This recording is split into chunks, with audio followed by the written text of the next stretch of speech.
நீங்கள் பார்த்து கொண்டிருப்பது உங்கள் ஜாஷ்வா டிவி. சகல ஜனங்களுக்கும் நற்செய்தி.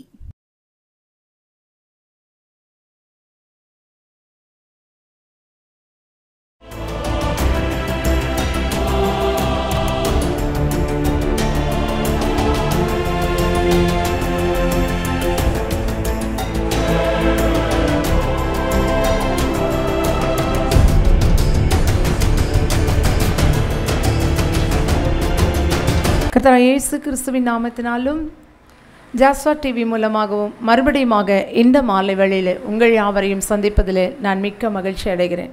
ஆமென், ஹல்லேலூயா. இந்த உலகத்தில் ஒரு மனுஷன் ஒரு நல்ல குணத்தோடையோ கெட்ட குணத்தோடையோ வாழும்போது சொல்லுவாங்க, இவனுக்கு முன்னாடி இப்படிப்பட்ட மனுஷனை நான் பார்த்ததில்லை, பின்னாலே இப்படிப்பட்ட மனுஷனை பார்த்ததில்லை, இவ்வளோ மோசமானவன் இவ்வளோ நல்லவனை நான் பார்த்ததில்லை அப்படின்னு சொல்கிறது வழக்கம். ஆனால் வேதத்திலும் கூட அப்படிப்பட்ட சம்பவங்கள் உண்டு என்பதை நாம் இந்த நாளில் அறிந்து கொள்ள வேண்டும். ஒரு மனிதனுக்காக ஆண்டவர் எத்தனை தூரம் இறங்கி வந்திருக்கிறார், ஒரு மனிதனுக்காக எத்தனை அற்புதங்களை ஆண்டவர் செய்திருக்கிறார் என்பதை வேதத்தின் மூலம் நாம் பார்க்க வேண்டி இருக்கிறது. ஹல்லேலூயா, ஹல்லேலூயா. தேவன் நல்லவர். மனுஷனை உருவாக்கிட்டு அப்படியே விட்டுட்டு போகிறதுக்கு தேவன் வரல. ஒரு மனிதனுக்காக அவரால் என்னென்ன செய்ய முடியுமோ அத்தனை காரியத்தையும் மனுஷனுக்காக இறங்கி வந்து செய்திருக்கிறார். எடுத்து வாசிப்போம். 1 ராஜாக்கள் 3ஆம் அதிகாரம் 9ஆம் வசனம். 1 ராஜாக்கள் 3ஆம் அதிகாரம் 9ஆம் வசனம். ஆகையால் உமது ஜனங்களை நியாயம் விசாரிக்கவும் நன்மை தீமை இன்னதென்று வரையறுக்கவும் அடியேனுக்கு ஞானமுள்ள இருதயத்தை தந்திரலும். ஏராளமாய் இருக்கிற இந்த உமது ஜனங்களை நியாயம் விசாரிக்க யாராலே ஆகும் என்றான். ஆமென், ஹல்லேலூயா. இங்கே சாலமோன் சிறிய வயதிலே ராஜாவானதுனால தனக்கு ஞானம் வேண்டும் என்று சொல்லி ஆண்டுடைய சமூகத்தில் அந்த ஞானத்தை கேட்டு ஜெபிக்கிற ஜெபம்தான் இது. ஆமென், ஹல்லேலூயா. அவ்வளோ ஞானத்தை கேட்டு ஜெபிக்கிற அந்த சிறிய வயதில், ஏன்னா தேசம் பெரிதான தேசம், தன் தகப்பனால் இந்த தேசம் நல்ல முறையில் ஆளுகை செய்யப்பட்டது, அந்த தேசத்தில் அமைதியான ஒரு ஆட்சி நடந்தது என்பதனால எனக்கு அந்த ஞானம் வேண்டும், தாவீதுக்கு இருந்த ஞானத்தை விட எனக்கு மேலான ஞானம் வேண்டும் என்று சொல்லி ஆண்டவரிடத்தில் ஞானம் கேட்டு ஜெபிக்கிறார்.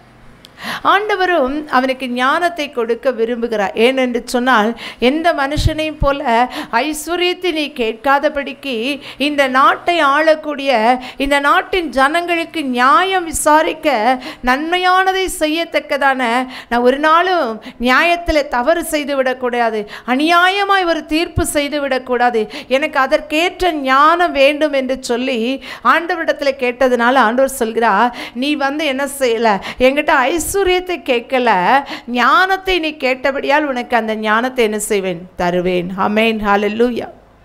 சாலமோனுடைய ஞானம் எப்படிப்பட்ட ஞானம் தெரியுமா? எதையும் ஆராய்ந்து பார்க்கிற, எதையும் பகுத்தறிகிற ஒரு ஞானம். இதை இப்படித்தான் செய்ய வேண்டும் என்று சொல்லி நன்றாய் அறிந்திருந்த ஒரு ஞானம். ஆமென், ஹல்லேலூயா. வேதத்தில் சொல்லப்பட்டு இருக்கிறது. அவருடைய ஞானத்துக்கு ஒத்த ஞானம் யாருக்குமே இல்லை. ஏன்னா ஆண்டவரிடத்தில் அவன் ஞானம் கேட்டான். 12ஆம் வசனத்தை நாம் வாசிப்போம். 1 ராஜாக்கள் 3:12. உன் வார்த்தைகளின்படி செய்தேன், ஞானமும் உணர்வுள்ள இருதயத்தை உனக்கு தந்தேன், இதிலே உனக்கு சரியானவன் உனக்கு முன் இருந்ததும் இல்லை, உனக்கு சரியானவன் உனக்கு பின் எழும்புவதும் இல்லை. ஆமென், ஹல்லேலூயா. வேதத்தில் ஆண்டவர் தெளிவாய் சொல்லியிருக்கிறார், உன் வார்த்தையின்படியே நீ ஞானத்தை கேட்ட, உணர்வுள்ள இருதயத்தை கேட்ட, ஞானம் அறிவு புத்தி, எதை எப்படி விசாரிக்க வேண்டும், எந்த நியாயத்தை எப்படி சொல்ல வேண்டும் என்று சொல்லி நல்ல ஒரு நியாயாதிபதியான ஞானத்தை நீ கேட்டதுனால நான் உனக்கு முன்னாடி இப்படிப்பட்ட ஞானம் உள்ளவனை நாங்கள் உண்டாக்கினது இல்லை, இனியும் ஒருத்தனை என்ன செய்ய போகிறதில்ல, எழும்ப போகிறதில்ல. அப்படின்னா என்ன அர்த்தம்? சாலமோனுக்கு இருந்த ஞானத்தை போல இந்த உலகத்தில் யாருக்குமே ஞானம் இல்லை. ஆமென், ஹல்லேலூயா. ஒரு மனிதன் தேவனிடத்தில் எதை கேட்கிறானோ அதை தேவனிடத்திலிருந்து அவன் பெற்றுக்கொள்கிறான். இதுதான் உண்மை. ஆமென், ஹல்லேலூயா. அந்த சாலமோன் ராஜா தன்னிடத்தில் எத்தனை ஐஸ்வர்யம் இருக்கிறது, இன்னும் ஐஸ்வர்யத்தை சேர்க்க வேண்டும் என்று சொல்லாதபடிக்கு ஆண்டவரிடத்தில் எனக்கு ஞானம் தாரும், இந்த ஜனங்களை நியாயம் விசாரிக்க, இவர்கள் உம்முடைய ஜனங்கள், உமக்காக உண்மையாய் நான் நியாயம் விசாரிக்க வேண்டும் என்று சொல்லி ஆண்டவரிடத்தில் ஞானம் கேட்டான். அப்படி ஞானம் எவ்வளோ பெரியது தெரியுமா? அவனுக்கு முன்னாடி இருந்ததில்லை, பின்னாடி இருந்ததில்லைன்னு ஆண்டவர் சொல்கிறார்ல, அது எத்தனை பெரியது என்பதை நாம் பார்க்க வேண்டும். ஆமென், ஹல்லேலூயா. எடுத்து வாசிப்போம். அதை 1 ராஜாக்கள் 10ஆம் அதிகாரம் 4ஆம் வசனத்திலிருந்து.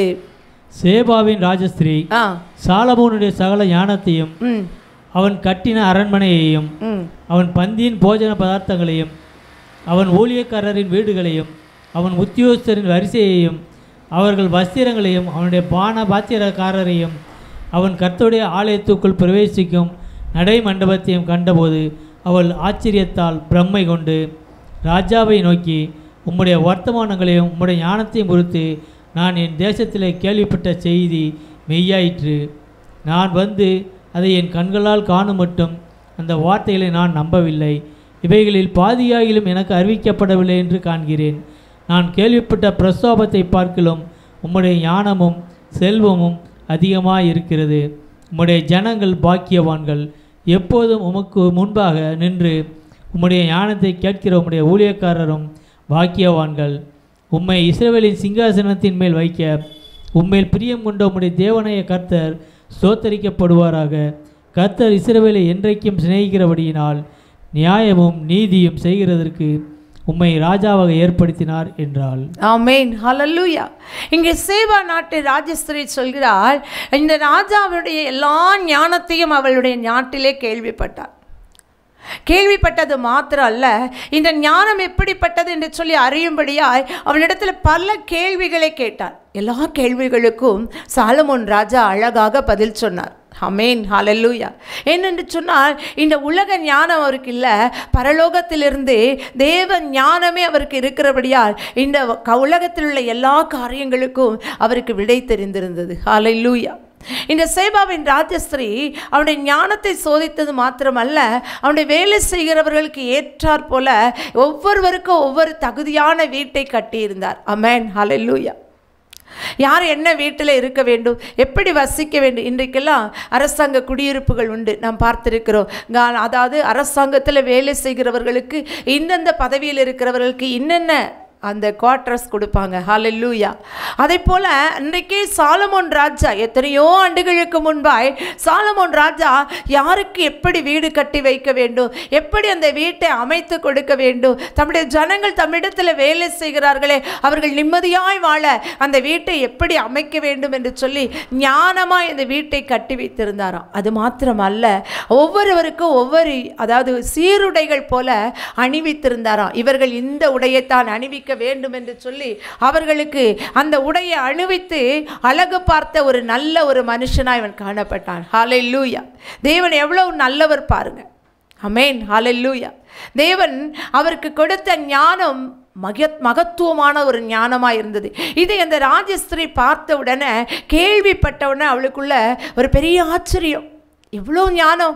ஒரு தேசத்தை ஆள்கிறவன் அந்த தேசத்தில் உள்ள எல்லா ஜனங்களும் எப்படி வைத்திருக்க வேண்டும், யார் யாருக்கு என்னென்ன செய்ய வேண்டும், யார் யாருக்கு எந்த உடையை கொடுக்க வேண்டும், என்ன வீடுகளை கொடுக்க வேண்டும் என்று சொல்லி ஆராய்ந்து அறிந்து சரியாய் செய்திருந்தான். அதனால தான் ஆண்டவர் சொன்னார், இவனுக்கு முன்பாக இதை போல ஞானமுள்ளவன் இருந்ததும் இல்லை, இனி இருப்பதும் இல்லை. ஆமென், ஹல்லேலூயா. அவரை பார்த்து தான் நாம் கற்றுக்கொண்டு இருக்கிறோம். ஆமென், ஹல்லேலூயா. இந்த உலகத்தில் ஆண்டவர் படைத்த ஒவ்வொரு படைப்புகளுமே வித்தியாசமானவைகள். ஆமென். ஆண்டவர் நல்லவர். சாலமோனை வித்தியாசமாய் படைத்திருந்தான். அவனுடைய ஞானம் பெரிதாக இருந்தது. அதனால தான் அவன் நீதிமொழிகள் பிரசங்கி எழுதினான். ஹல்லேலூயா. தேவன் நல்லவர், தேவன் நல்லவர். இந்த ராஜஸ்திரி சொல்கிறா, நீங்கள் நான் இங்கே வந்து பார்த்ததுக்கு அப்புறம் உங்களை குறித்து உம்மை குறித்து நான் கேள்விப்பட்டதில் பாதியாகிலும் நான் என்ன செய்யலை, கேள்விப்படல. இங்கே வந்து பார்த்தா அதை விட மேலான காரியங்கள் நடக்கிறது. உலகத்தில் இப்படி நம்ம கேள்விப்பட முடியுமா? நிச்சயமாக முடியாது. நான் வந்து பார்த்தேன், இங்கே ஒன்றுமே இல்லை. ஆனால் விளம்பரத்தில் பார்த்தா எத்தனை காரியங்கள் அப்படி இப்படின்னு சொன்னாங்க. அதனால தான் நான் இந்த இடத்த வந்து பார்க்க வந்தேன். ஆனால் இங்கே வந்து பார்த்ததுக்கு அப்புறம் தான் தெரியுது அப்படிலாம் இங்கே ஒன்றும் இல்லை. எத்தனை முறை அப்படி சொல்லியிருக்கிறோம். ஆனால் தேவன் கொடுக்கிற ஞானம் அப்படிப்பட்டது அல்ல. அங்கே வந்து பார்த்தவன சொல்கிறா, இதில் நான் பாதியை கூட என்ன செய்யலை, பார்க்கலை, கேள்விப்படலை. இதை விட மேலானதை நான் கேள்விப்படலை. ஆமென். இங்கே வந்ததுக்கு அப்புறம் தான் தெரியுது இங்கே மேலான தேவன் இருக்கிறார் என்று சொல்லி. ஆண்டவர் சொல்கிறார், உங்களுக்கு இந்த ஞானத்தை கொடுத்த தேவன் ஸ்தோத்திரிக்கப்படத்தக்கவர். நம்ம மூலம் எப்பவுமே தேவன் மகிமைப்படணும். நமக்கு கொடுத்த ஞானம், புத்தி, அறிவெல்லாம் அதுக்கு தான் கொடுத்திருக்கிறார். நம்ம எல்லாருமே என்ன செய்யணும்னா ஆண்டவரால் மகிமைப்படுத்தப்பட வேண்டும். அதே நேரத்தில் நம் மூலம் ஆண்டவரும் மகிமைப்பட வேண்டும். அது சொல்றா, இந்த ஜனங்கள் எல்லாம் பாக்கியவான்கள். இங்க இருக்கிற எல்லாருமே பாக்கியவான்கள். தேவன் கொடுத்த ஞானத்தை போல சாலமோனுக்கு ஒத்த மனுஷன் அவனுக்கு முன்னாடியும் இல்லை பின்னாடியும் இல்லை. அதை போல இன்னொரு காரியத்தை நாம் பார்ப்போம். எடுத்து வாசிப்போம். 2 ராஜாக்கள் 18ஆம் அதிகாரம் 5ஆம் வசனம். இஸ்ரவேலின் தேவனாகிய கர்த்தரின் மேல் வைத்த நம்பிக்கையிலே அவனுக்கு பின்னும் அவனுக்கு முன்னும் இருந்த யூதாவின் ராஜாக்கள் எல்லாம் அவனை போல் ஒருவனும் இருந்ததில்லை. ஆமென், ஹல்லேலூயா.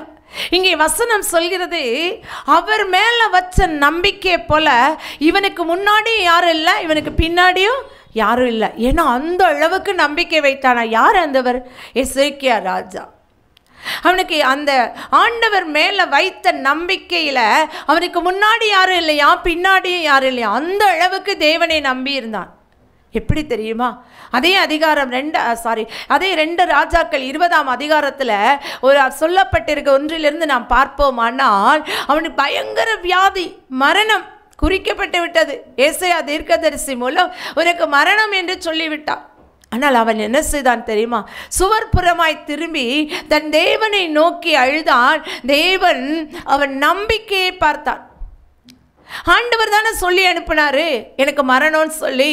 ஏன் ஆண்டவர்கிட்ட கேட்கணும்? நான் செத்து போகிறேன், ஜெபிக்காம இருந்துருவோம் அப்படின்னு நினைக்கல. ஏன்னா அவன் தேவன் மேல ஒரு நம்பிக்கை வைத்திருந்தான். என் தேவன் அவரிடத்துல சொன்னார், ஏசாயா தீர்க்கதரிசி இடத்துல. ஆனால் என் தேவனிடத்துல நான் கேட்கும் பொழுது ஒருவேளை இல்லை, நிச்சயமாக மனம் இறங்குவார். நம்ம சொல்றது அப்படிதான் சொல்லுவோம். இருக்கட்டும், பரவாயில்ல, நம்ம கேட்போம். ஒருவேளை தேவன் செய்தா நன்மை, ஒருவேளை நம்முடைய விசுவாசம், நம்முடைய நம்பிக்கை மாறி போய் விடுகிறது. ஆனால் அவன் அப்படி சொல்லலை. தேவனே அப்படின்னு சொல்லி சுவர்பிரமாய் திரும்பி அழுதான். ஆண்டவர் சொன்னார், உன் விண்ணப்பத்தை கேட்டேன், உன் கண்ணீரை கண்டேன். அவன் வைத்த நம்பிக்கையை போல அவனுக்கு முன்னாடி யாரும் வைக்கல, பின்னாடி யாரும் வைக்கல. ஏன்னா அந்த அளவுக்கு தேவன் மேல அவன் நம்பிக்கை வைத்தான். முதல்ல பார்த்தோம், ஆண்டவர் ஞானம் ஒருத்தனுக்கு கொடுத்ததுனால அவனுக்கு முன்னாடி யாரும் இல்லை, பின்னாடி இல்லை. ஒரு மனுஷன் தேவன் மேல வைத்த நம்பிக்கையை போல முன்னாடி யாரும் வைக்கல, பின்னாடி வைக்கல. அந்த நம்பிக்கையினால மரணத்தை தள்ளி போட முடிந்தது. ஆமென், ஹல்லேலூயா. இந்த மாலை வேளையிலும் கூட இதை கேட்டுக்கொண்டிருக்கிற நீங்கள் ஒருவேளை ஏதோ ஒரு காரியத்தில் முடிவு கட்டப்பட்ட சூழ்நிலையில் இருப்பீர்கள். ஆனால் தேவன் மேல் நம்பிக்கை வையுங்கள். யார் என்ன சொன்னால் என்ன, ஆண்டவரை நம்புங்கள். அவரால் எல்லாம் முடியும். ஆமென், ஹல்லேலூயா. போராட்டத்தின் மத்தியிலும் உபத்திரவத்தின் மத்தியிலும் தான் ஒவ்வொரு நாளும் நாங்களும் கடந்து போகிறோம். ஆனால் தேவன் மேல் நம்பிக்கை இருக்கிறதுனால தான் தேவனை குறித்து பேச முடிகிறது. அந்த தேவன் ஒரு நாளும் கைவிட மாட்டார். அவர் யாரையும் கைவிட அழைக்கவில்லை.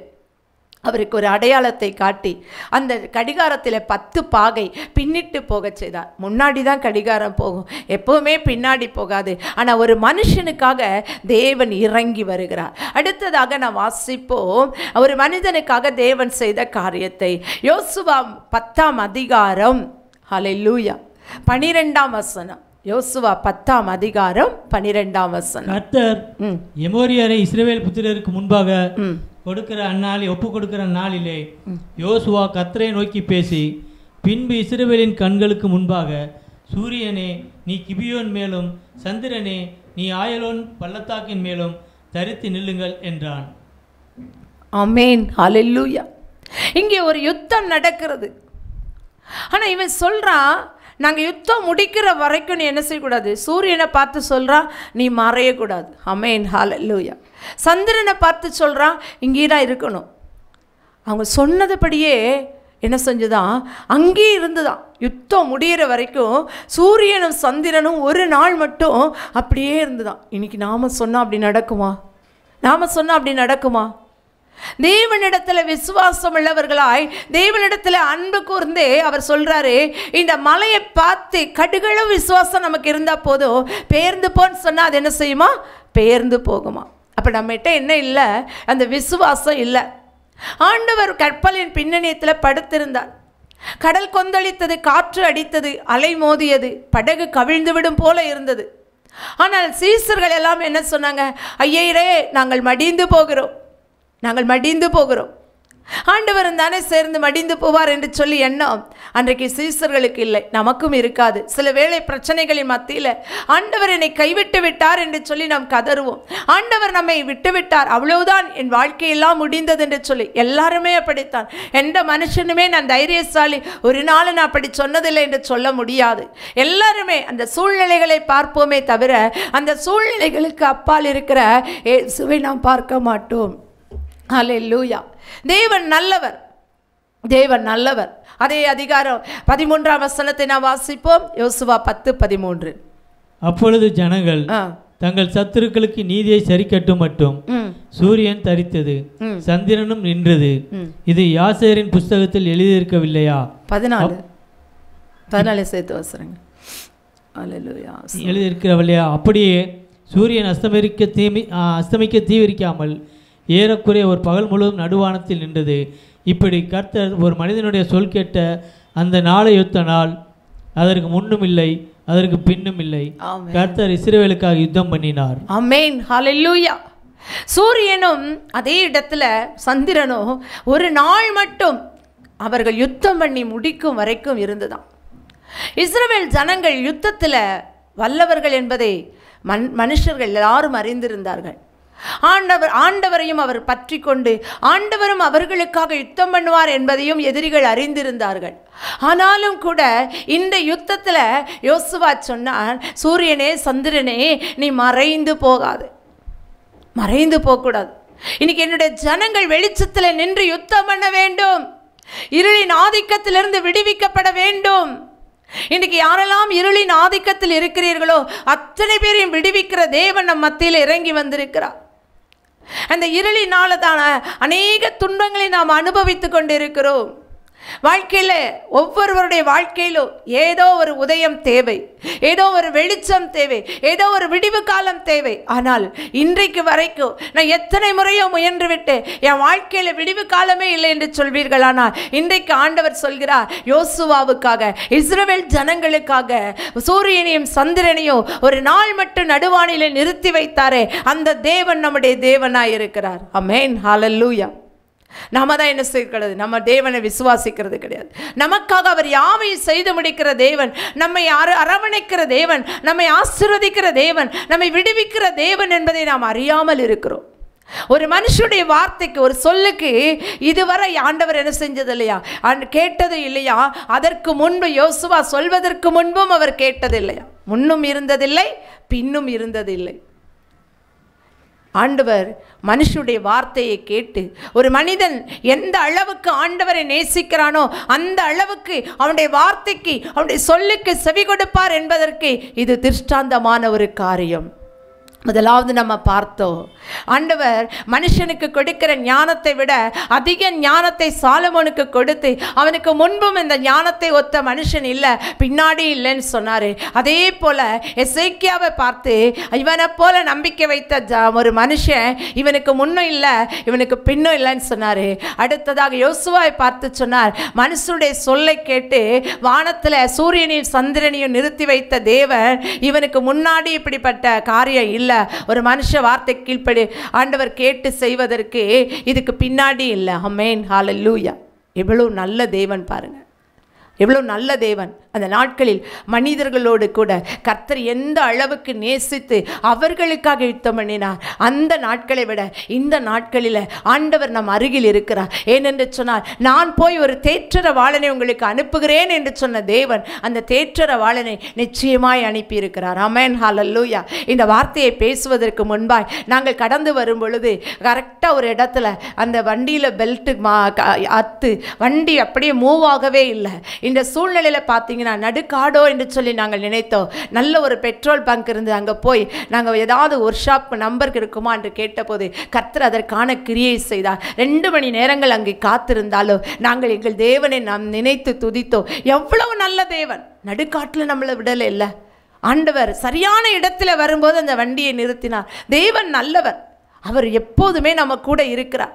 இன்றைக்கு நம்மோடு இருந்து அவர் இஸ்ரவேலின் ஜெயபலமானவராய் ஜெய கிறிஸ்துவாய் நமக்காக யுத்தம் பண்ணுவார். இந்த வேளையிலும் கூட அந்த தேவனை நோக்கி நாம் ஜெபிப்போமா? ஹல்லேலூயா. நன்றியோடு கூட ஸ்தோத்தரிக்கிறோம் அப்பா, ஸ்தோத்தரிக்கிறோம் ஆண்டவரே.